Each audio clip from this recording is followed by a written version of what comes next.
বিসমিল্লাহির রহমানির রহিম। প্রিয় শিক্ষার্থীবৃন্দ, আশা করি তোমরা সবাই ভালো আছো।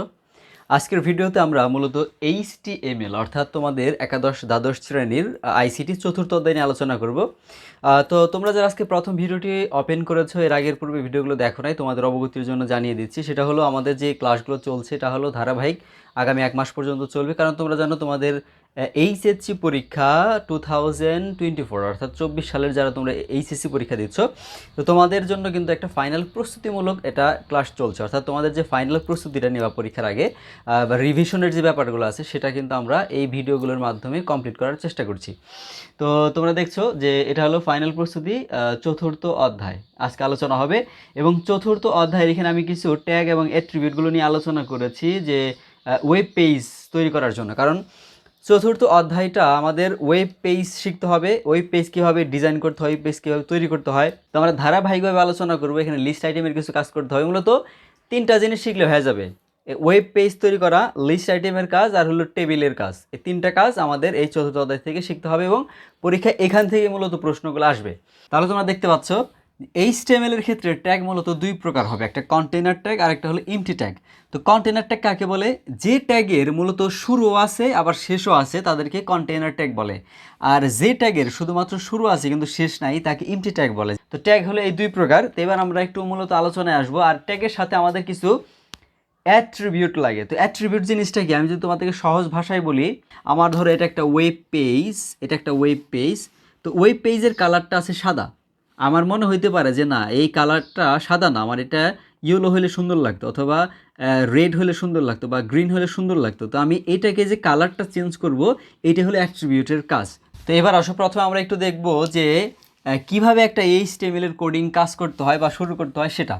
যেমন তুমি ধরো আমি যখন একটা HTML এর কাজ করব, তখন আমাকে প্রথমেই HTML এটা লিখে শুরু করতে হবে। আমি শুরু করলাম, এটা স্টার্টিং ট্যাগ, ঠিক আছে? আর সবগুলো ছোটো হাতের লেখাগুলো হবে, এটা মনে রাখবা, কখনোই বড় হাতের দিবা না, সবগুলোই ছোটো হাতের অক্ষর হবে। যখন আমি HTML এই কোডিং দিয়ে স্টার্ট করলাম, তার মানে আমার HTML এর কাজ শুরু হইলো। তো এইটার মধ্যে আবার 2টা করতে হয়, এটার মধ্যে কয়েকটা সেকশন আছে, যেমন হেড সেকশন আলাদা, বডি সেকশন আলাদা। তো HTML এর মধ্যে অনেক সময় আমাদের একটা হেড সেকশন দিতে হয়। হেড সেকশনের মধ্যে আবার কি থাকে? টাইটেল থাকে। তো টাইটেলের মধ্যে যা লিখবো আমরা সেটা আসলে উজ্জ্ব থাকবে, এটা বডিতে দেখা যাবে না। এটা লেখার পরে টাইটেলটা দেওয়ার পরে আবার এই হেড সেকশনটাকে ক্লোজ করে দিতে হবে। এরপরে আসবে আমাদের হলো বডি সেকশন, অর্থাৎ এই বডির মধ্যে আমরা যা লিখবো সব কিছু আমাদের দর্শক দেখতে পারবে। আমার এখানে একটা পেজ তৈরি করব এবং এই পেজের মধ্যে যা লেখা থাকবে সেটা সব এই বডির ভিতরে, এখন আমরা যা ট্যাগ ব্যবহার করব সেটা আমার এই পেজের মধ্যে প্রদর্শিত হবে।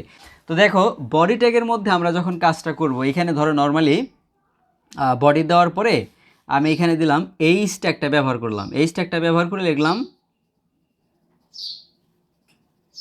বাংলাদেশ এবং এইচ ট্যাগটাকে ক্লোজ করে দিলাম। আবার এই এইচ ট্যাগটা কিন্তু আবার এখানে কয়েকটা ফরম্যাট আছে, যেমন H1 থেকে শুরু করে H6 পর্যন্ত লেখা যায়। মানে কি, H1 আমি যদি এখানে H1টা ব্যবহার করতাম, তাহলে কি হতো? বাংলাদেশ লেখাটা একদম এখান থেকে শুরু করে এই পর্যন্ত, মানে এই পুরাটার মধ্যে উঠতো। আবার যদি আমি এখানে H1 না করে H2 ব্যবহার করতাম, তাহলে কি হইতো? এই লেখাটা আরেকটু ছোট আকারে হইতো, ধরো এতটুকু লেন্থ হইতো। আমি এখানে 3 দিলে সেটা আর একটু ছোটো হইতো, এতটুকু লেন্থ হইতো। আমি যদি 4 দিতাম সেটা আরও ছোটো হইতো। আমি যদি 5 দিতাম সেটা আরও ছোটো হইতো। যদি আমি 6 ব্যবহার করতাম তাহলে এতটুকু হইতো, অর্থাৎ এতটুকু একটা হেডলাইন এখানে বসতো। তো এটা হলো সাইজ নির্ধারণের জন্য এই হেডলাইনের 1 থেকে 6 পর্যন্ত লেখা হয়। আশা করি তোমরা বিষয়টা বুঝতে পেরেছো। তাহলে আমরা একটা জিনিস শিখলাম, ট্যাগ, যে এইচ ট্যাগ দিয়ে কী করে টেবিলের হেডলাইন লেখার জন্য ব্যবহার করা হয়। এরপর আছে আমাদের পি ট্যাগ। পি ট্যাগ, যখন আমরা পি ট্যাগ ব্যবহার করে কিছু লিখবো এবং পি ট্যাগটাকে ক্লোজ করবো, সেটা একটা প্যারা আকারে উঠবে। যেমন আমি যদি একটা উদাহরণ দিই, ধরো এই যে লেখাটা লিখছি, লেখার পরে এখানে একটা গ্যাপ আছে, তারপর আবার একটা লিখছি, এই তাহলে এটা একটা প্যারা, এটা একটা প্যারা, বোঝা যেতেছে? তো এরকম এক একটা প্যারার জন্য পি ট্যাগ ব্যবহার করতে হয়। অর্থাৎ আমি একটা পি ট্যাগ লিখে যা লিখবো সেটা আমার একটা এরকম একটা প্যারা আকারে এখানে উঠবে। আবার যদি আমি পি ট্যাগটারে এন্ডিং করে দিই, আবার নতুন করে পি ট্যাগ লিখি, তাহলে আবার একটু গ্যাপ দিয়ে আবার লেখা শুরু হবে। বিষয়টা ক্লিয়ার?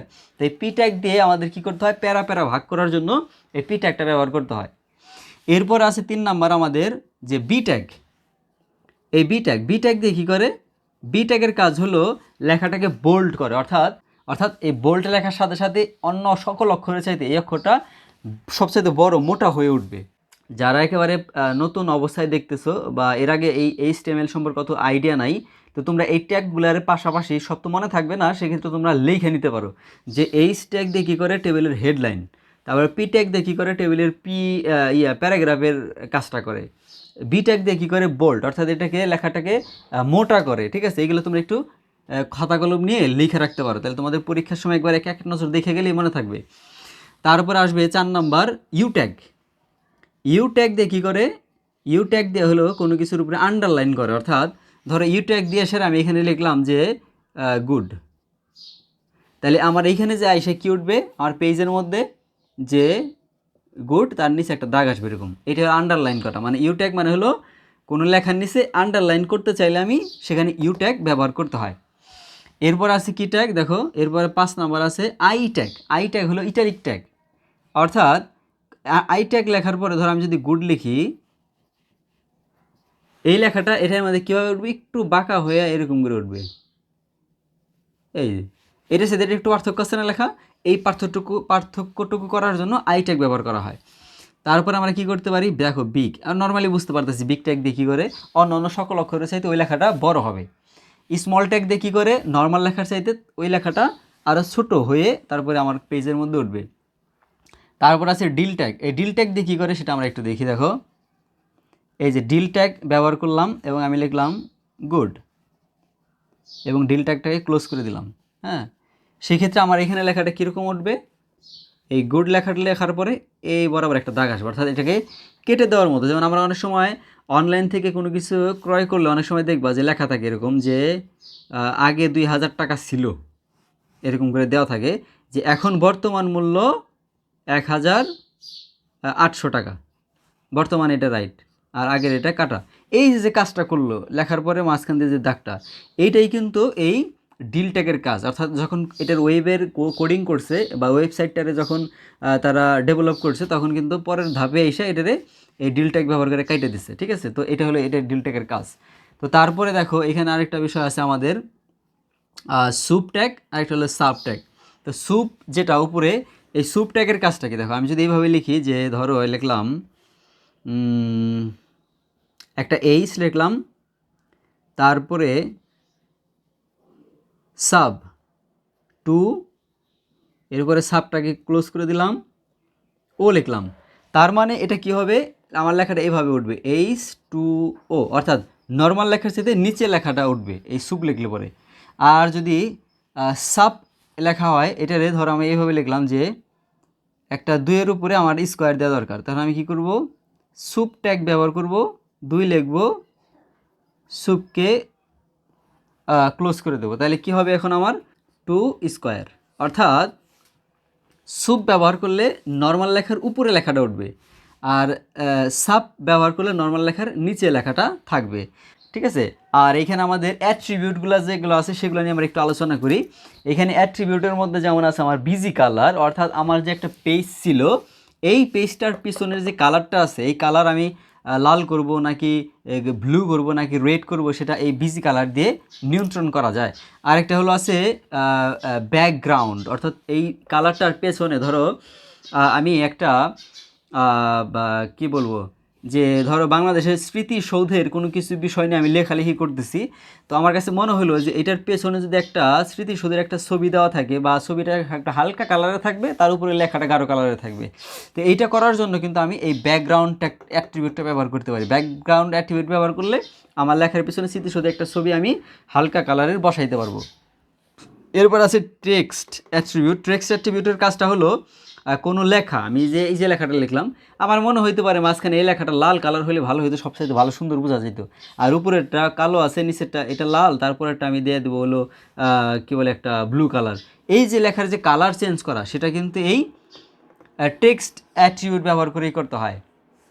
এরপরে 4 নাম্বার আছে লিঙ্ক। দেখো এখানে আছে লিঙ্ক, এ লিঙ্ক, ভি লিঙ্ক। এখন এই লিঙ্ক জিনিসটা কি, এ লিঙ্ক কি আর ভি লিঙ্ক কি সেটা একটু দেখো। ধরো আমার এই পেজের মধ্যে এইখানে একটা লেখা আছে যে ধরো ক্লিক হেয়ার লেখা আছে, ক্লিক হেয়ার অর্থাৎ এখানে ক্লিক করো। এই যে যে একটা পেজ, ধরো আমি এইটা হলো আমার স্মৃতিসৌধের একটা পেজ ছিল, আমি স্মৃতিসৌধ বিষয়ে পড়তেছিলাম।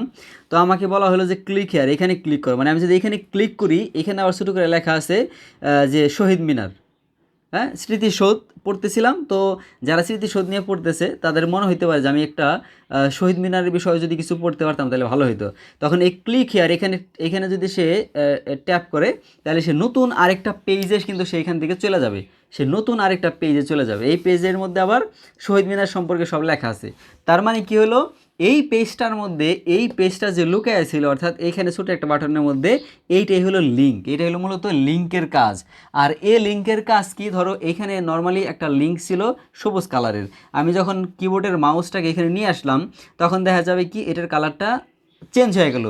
এটাকে বলা হয় কিন্তু এ লিঙ্ক। আর ভি লিঙ্কের কাজ কি, যে এই যে যে নতুন আরেকটা পেজ হলো, এই নতুন পেজের কালারটা যেন চেঞ্জ হবে। অর্থাৎ এখানে আমি পড়তেছিলাম সাদা পেজ, এর মধ্যে ক্লিক করলাম, এটা হয়ে গেল গ্রিন পেজ। ঠিক আছে, এই যে যে পেজটার কালার করা, মানে লিঙ্কের পেজটা কালার করা, সেটা কিন্তু ভি লিঙ্কের মাধ্যমে করতে হয়।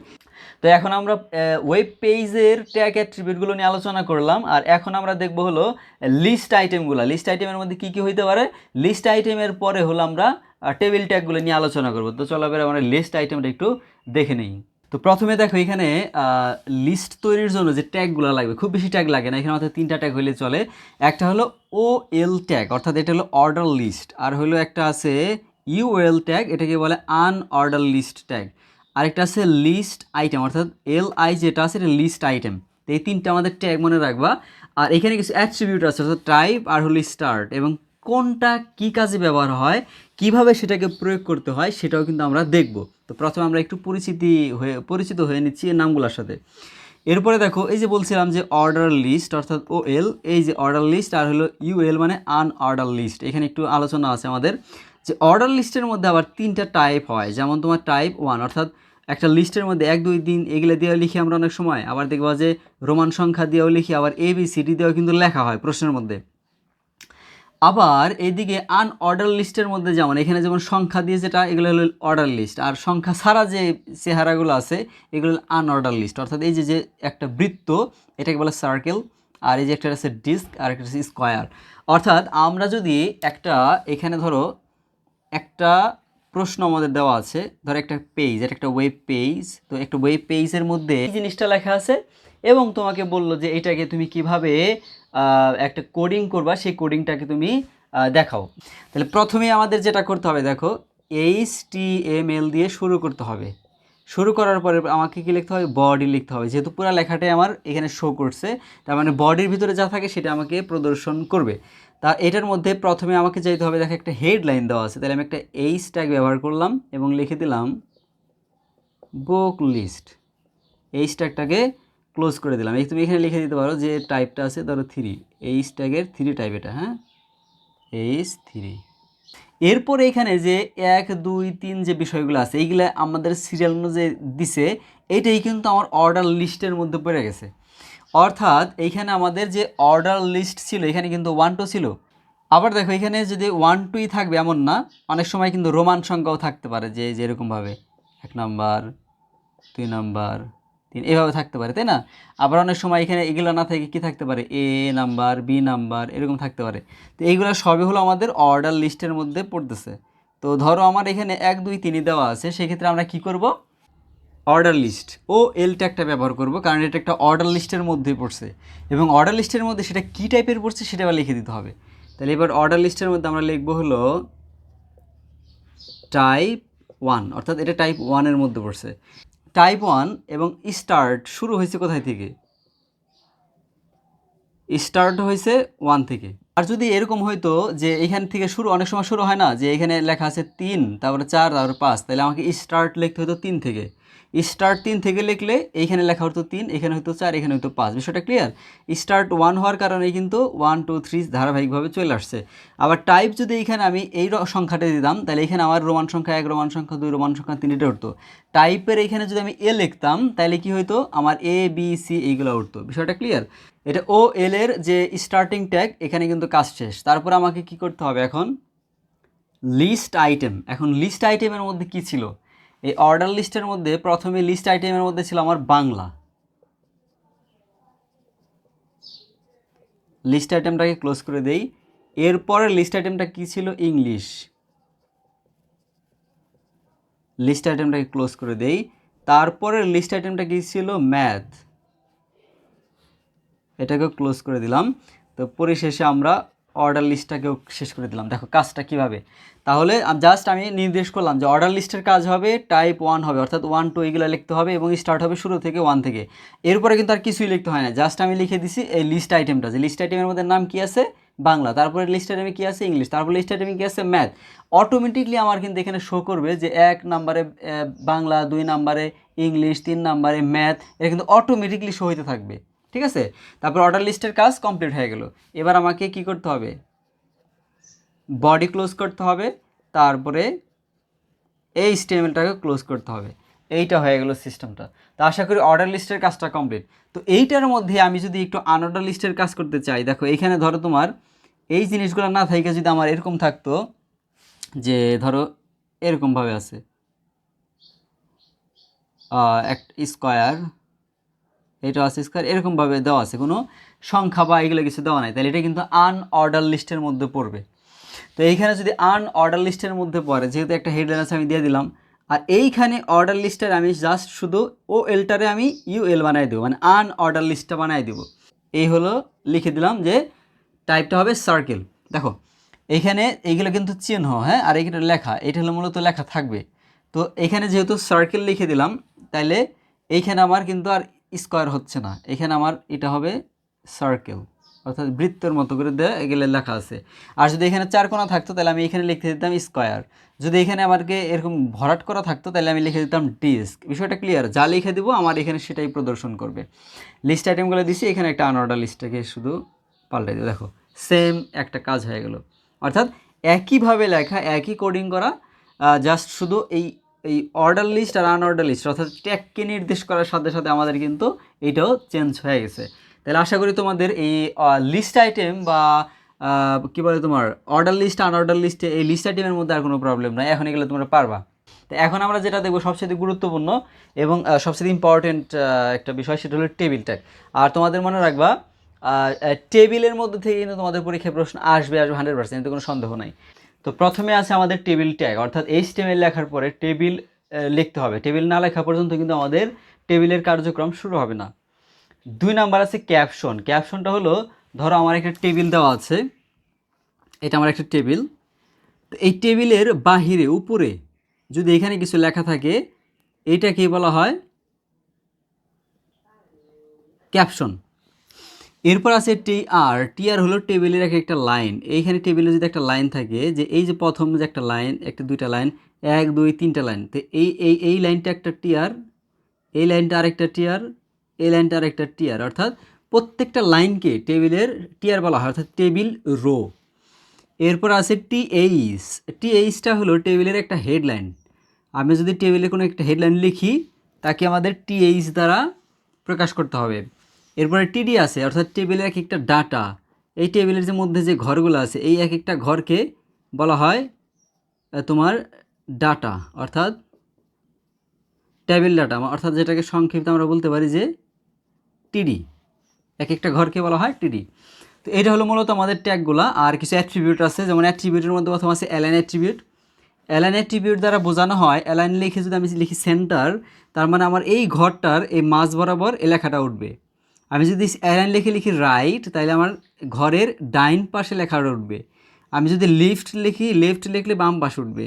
অর্থাৎ নর্মালি সাধারণত অ্যালাইনটা সেন্টারে বসানোর জন্যই ব্যবহার করা হয়, মাঝখানে লেখাটাকে বোঝানোর জন্য।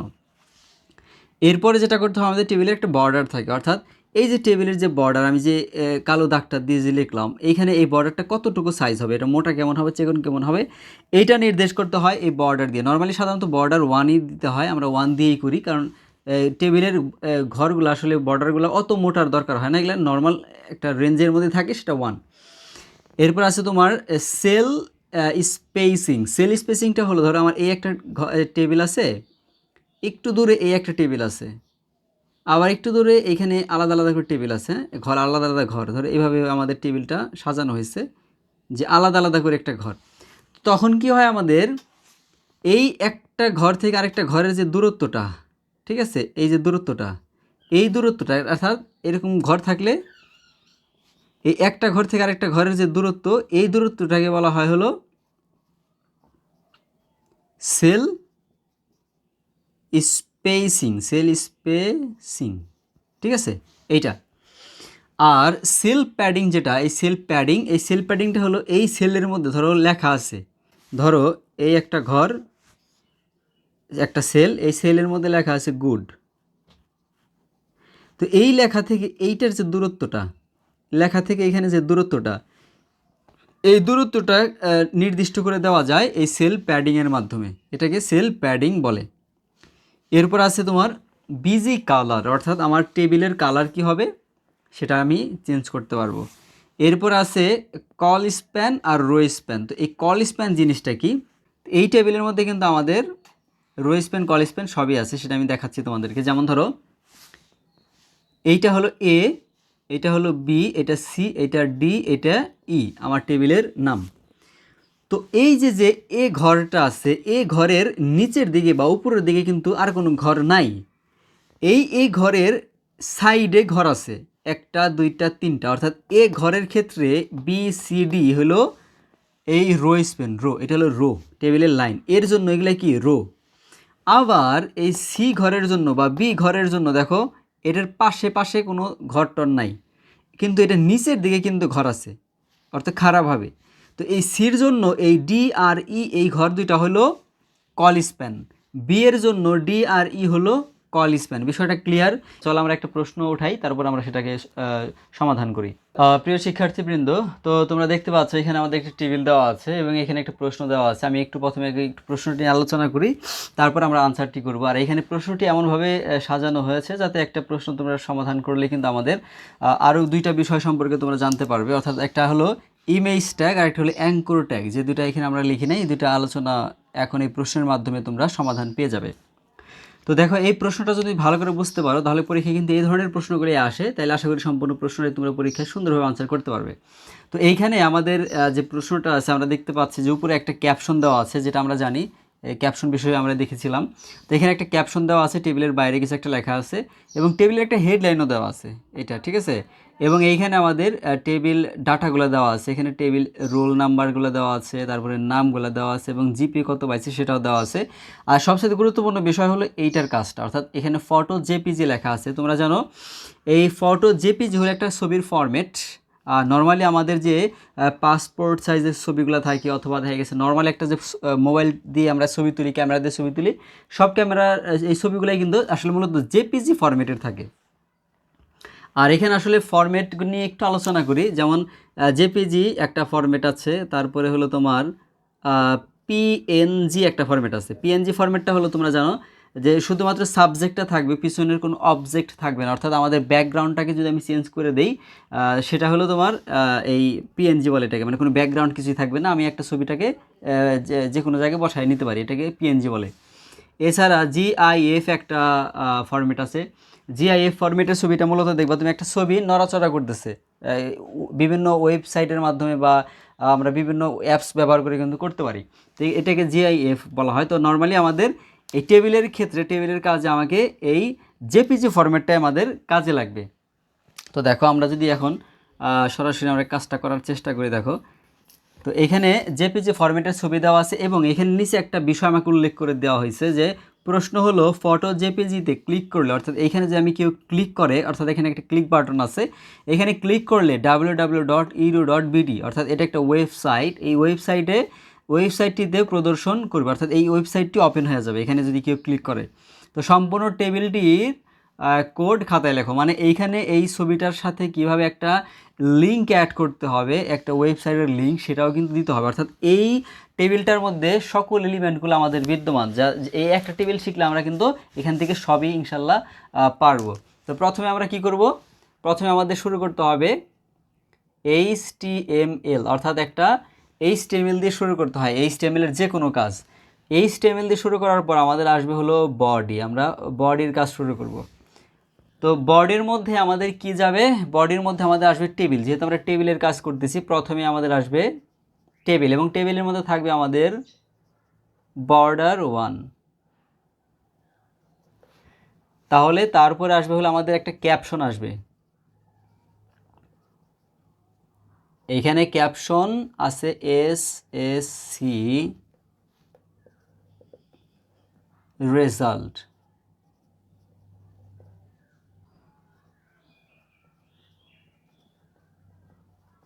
আর ক্যাপশনটাকে আমরা এইখানে ক্লোজ করে দেব।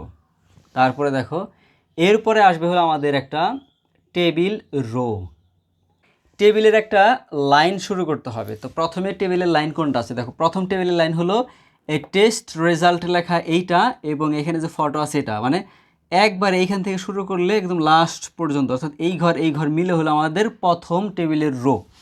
তাহলে টেবিল রো দেওয়ার পরে আমরা কি দেব, এখানে আমাদের আছে প্রথমে টেবিলটার, এখানে টেবিল ডাটার মধ্যে আছে কি আছে, টেবিলের হেডলাইন। তাহলে টিডি না লিখে আমরা লিখবো হলো TH, অর্থাৎ টেবিলের হেডলাইন। এবং এই ঘরটার সাথে আমাদের একটা, দুইটা, তিনটা কল স্প্যান আছে, অর্থাৎ আমরা এখানে লিখবো কল স্প্যান কয়টা, একটা, দুইটা, তিনটা কলাম আছে, অর্থাৎ 3। আরেকটা জিনিস লিখবো, যেহেতু এটা লেখাটা মাঝখানে আছে, আমরা কিন্তু একটা অ্যালাইন অ্যাট্রিবিউট ব্যবহার করব। তাহলে কি লিখবো, ALIGN, অ্যালাইন অ্যাট্রিবিউট দিয়ে আমরা কি লিখবো, সেন্টার। অ্যালাইন অ্যাট্রিবিউট দিয়ে আমরা কি লিখলাম, সেন্টার, অর্থাৎ লেখাটা মাঝখানে উঠবে। যেহেতু এই পাশে আমাদের প্রশ্ন আমরা লিখতে পারতেছি না, এখানে জায়গা হইতেছে না, সেক্ষেত্রে আমরা নিচে লিখে দেবো। হ্যাঁ, এখানে কি আসছিল, টেস্ট রেজাল্ট। টেস্ট রেজাল্ট লেখার পরে এটা আমাদেরকে TH এন্ডিং করে দিলাম, অর্থাৎ TH শুরু ছিল, TH এর কাজ শেষ। তোমরা কিন্তু এই লেখাটুকু এই পাশে লিখতে পারো তোমাদের খাতায় জায়গা থাকলে। আর তারপরে আসো, এরপরে আমাদের প্রথম টেবিল ডাটা, মানে টেবিলের হেডলাইনের কাজ শেষ। দ্বিতীয়টায় আমরা টেবিল ডাটা দিয়ে শুরু করব। দেখো, তো এইখানে আমাদের TD দিয়ে শুরু করলাম, নতুন আমাদের একটা টেবিলের ডাটার কাজ শুরু করব। তো এখানে আমাদের কিছু বিষয় দেওয়া আছে, এটার সাথে দেখো এই ঘরটার সাথে একটা, দুইটা, তিনটা, চারটা এদিকে রো আছে, অর্থাৎ টেবিলের রো স্প্যান। তাহলে আমরা কি লিখব, রো স্প্যান কত, 4টা আছে, অর্থাৎ রো স্প্যান 4, রো স্প্যান 4 গেল এটা টিডির মধ্যে। তো টিডির কাজ কিন্তু এখনও শেষ হয় নাই, এখন আমাকে একটা এখানে অ্যাঙ্কর ট্যাগ ব্যবহার করতে হবে ইমেজটার মধ্যে, কারণ এখানে একটা লিঙ্কের কথা বলা হয়েছিল। এই যে অ্যাঙ্কর ট্যাগ আছে, এই অ্যাঙ্কর ট্যাগ দিয়ে আসলে কোনো কিছুর লিঙ্ক বোঝানো হয়। তাহলে এখানে আমরা একটা অ্যাঙ্কর ট্যাগ ব্যবহার করব। এই ট্যাগটার কাজই হলো কোনো একটা ওয়েব পেজের একটা লিঙ্ক বা একটা ওয়েবসাইটের লিঙ্ক এখানে দেওয়া। তো এটা দেওয়ার পর আমরা কি লিখবো, প্রথমে লিখবো href। এরপর দেখো href দেওয়ার পর ইকুয়াল, তারপর আমাকে লিখতে হবে একটা প্রোটোকল। প্রোটোকলটা কি, HTTP এটা হলো তোমার প্রোটোকল। যে কোনো ওয়েব সাইট লেখার পূর্বে এই প্রোটোকলটা দিতেই হবে। এই প্রোটোকলটা না দিলে কিন্তু কোনো ওয়েবসাইটই, আমার যে একটা সার্ভার আছে, সারা বিশ্বের ওয়ার্ল্ডে একটা সার্ভার থাকে, যেখান থেকে আমরা সার্চ করলেই এই ওয়েব পেজটা পাওয়া যায় বা ওয়েবসাইটটা পাওয়া যায়, এইটা কিন্তু এই প্রোটোকলটা না দিলে সেটা ওইখানে অ্যাড হবে না, যুক্ত হয় না। এই জন্য আমাদের কী করতে হবে, অ্যাঙ্কর ট্যাগ href, মানে হাইপার লিঙ্কের যে রেফারেন্স আছে সেটা লেখার পরে আমাকে প্রোটোকলটা দিয়ে নিতে হবে। তারপরে এখন কী ছিল আমাদের, www.edu.bd, এটা লিখে দিতে হবে। লেখার পরে এখানে আমি আটকাই দিলাম এটারে, তারপরে কিন্তু অ্যাঙ্কর ট্যাগ এটা কমপ্লিট হয়েছে। তো এই অ্যাঙ্কর ট্যাগের মধ্যে আমাদের আরেকটা কাজ আছে, সেটা হলো এখন ওই যে এই মাঝখানে ফটোটা ছিল সেটা, মানে ফটোতে ক্লিক করলেই তো আমি অ্যাঙ্কর ট্যাগটা পাবো, তাই না? এটার জন্য আমাকে একটা ইমেজ ট্যাগ ব্যবহার করতে হবে। এবার আমাদের ইমেজ ট্যাগটার মধ্যে লিখতে হবে সোর্স, SRC। এই সোর্স লেখার পরে আমাকে লিখতে হবে কি, এখানে সোর্স কি দেওয়া আছে, ফটো জেপিজি, এটা একটা ইমেজ। তো এইটার তারপরে আমাদের কি করতে হবে, অ্যাঙ্কর ট্যাগটাকে ক্লোজ করতে হবে। যে অ্যাঙ্কর ট্যাগটা ক্লোজ হয়ে গেল, যে টিডিটাকে আমরা ক্লোজ করে দিলাম, অর্থাৎ টেবিলের এই ঘরের কাজ এখন আনুষ্ঠানিকভাবে শেষ হইল। টিডি লেখার পরে আনুষ্ঠানিকভাবে শুরু হয়েছিল, এটার মধ্যে অ্যাঙ্কর ট্যাগ গেছে, তার সাথে আমাদের ইমেজের সোর্সটা গেছে, তারপরে আমাদের অ্যাঙ্কর ট্যাগটাকে ইন্ডিং করে দিছি। এবার হলো ফাইনালি টিডিটাকে ক্লোজ করে দিলাম, মানে টেবিল ডাটার কাজ শেষ হয়ে গেল। এবং শুধু টেবিল ডাটার কাজই না, আমাদের পুরো টেবিলের রোয়ের কাজ শেষ, এই লাইনের কাজ শেষ। তাহলে আমাদের এখানে আমরা TR, অর্থাৎ টেবিল রো, TR যেটা ছিল এই যেখানে শুরু হয়েছিল, এটা কিন্তু এখন শেষ হলো, মানে প্রথম এক লাইনের কাজ শেষ। এখন আমাদের দ্বিতীয় লাইনের কাজ করতে হবে। তাহলে দ্বিতীয় লাইনের কাজ করতে গেলে আবার নতুন করে TR দিয়ে শুরু করতে হবে, মানে টেবিলের নতুন আরেকটা লাইন শুরু হলো। এই লাইনের মধ্যে কি কি আছে, প্রথমে দেখো এটা টেবিল ডাটা, এগুলোর সাথে কোনো কল স্পেন, রো স্পেন কিচ্ছু নাই, কোনো ঝামেলা নাই। তাহলে দেখো আমরা কি লিখবো, সরাসরি আমরা লিখবো TD এখানে কি ছিল রোল, টিডিটাকে ক্লোজ করলাম। তারপরে কি ছিল নেম, নতুন আরেকটা টিডি এখানে হবে নেম। তারপরে টিডি আরেকটা আছে এখানে হবে জিপিএ। তারপরে কিন্তু টিআর শেষ, এই লাইনের কাজও শেষ হয়ে গেল, নতুন আরেকটা লাইনের কাজ শুরু হলো। তাহলে আবার নতুন করে টিআর দিয়ে আমরা কাজ শুরু করব। টিডি দেব, এখানে টেবিল ডাটার মধ্যে কি আছে 001 টিডি ক্লোজ। তারপরে আছে টিডি, তারপরে হলো রাজু, টিডি ক্লোজ। তারপরে টিডি এখানে আসবে হলো এ প্লাস পেয়েছিল, এরপরে টিডি ক্লোজড, এরপরে টিআরও ক্লোজ, আরেকটা লাইন শেষ হলো। তো দেখো নিচে জায়গা না হয় আমরা পাশে পাশে লিখি। তো এরপরে আবার আরেকটা লাইন আছে, এটা হলো আবার নতুন আরেকটা টিআর লাইন শুরু করলাম।